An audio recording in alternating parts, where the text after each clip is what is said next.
According to Buddhism, we as human beings have 6 sense bases, sense organs, called ayatana in Pali, through which we can know, we can perceive the world around us, because there are 6 associated types of consciousness associated with these particular sense bases: the eye, the ear, the nose, the tongue, the body and the mind.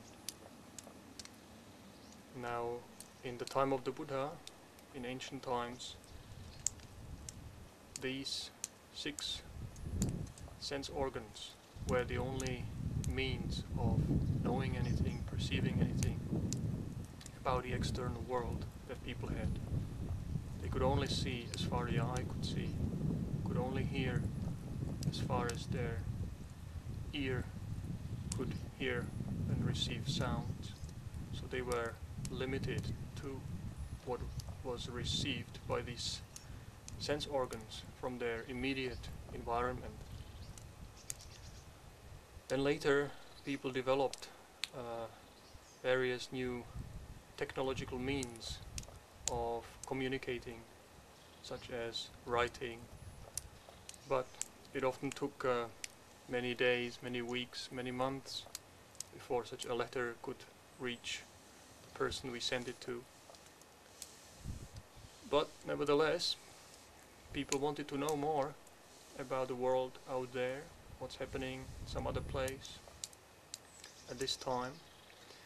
So they developed special abilities through meditation, referred to as the divine eye, dibba-cakkhu, or the divine ear, dibba-sota, which were the abilities to see things that are happening at a remote place, at a very distant place right now, or to hear sounds, not just human sounds, but also divine, heavenly sounds, which are far away, far removed from us. So these special abilities were the means through which certain individuals could perceive such events. Then, as time went on, technology developed. Human beings have become more skilled at manipulating the external environment. And with the arrival of such technological means, such as television, radio, and finally computers and internet, we were able to extend the range of our physical eyes, physical ears, and so on. So these days we can watch television and see things that are currently taking place on the other side of the world, the other side of the planet. We can hear on the radio about things that are currently happening somewhere else, someplace else. So these 2 senses, seeing and hearing, are the most prominent. And then in terms of communication itself, letter writing was the old way of communicating something, which always took time. Now with modern communication, using telephones, using the computers and internet, sending an email to somebody, instant messengers and so on. This type of communication is very quick, very instant.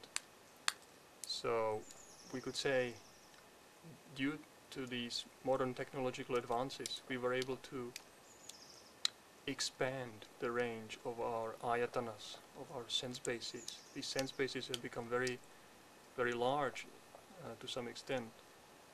Those people who can use modern technology have gained the ability to see many more things, hear many more things than somebody who is just limited to their physical eye, physical ear.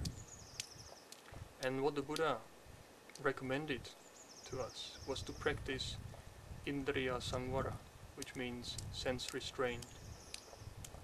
In other words, not allowing the mind to go out through these sense doors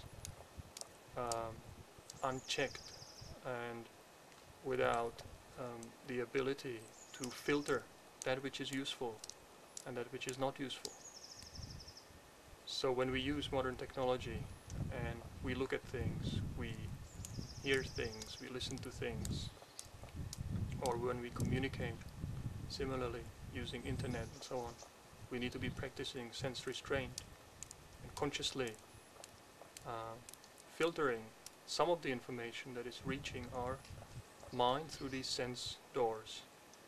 Because if we cannot discriminate, if we cannot filter out the useless, the harmful sensory data information that is reaching our sense doors, we can be easily overwhelmed and our mind will become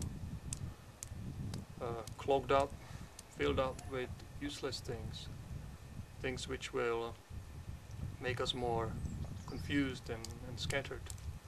And we need to maintain the awareness of our body. We need to cultivate mindfulness, clear awareness while we are using this modern technology, while we are using these sense bases in an expanded way.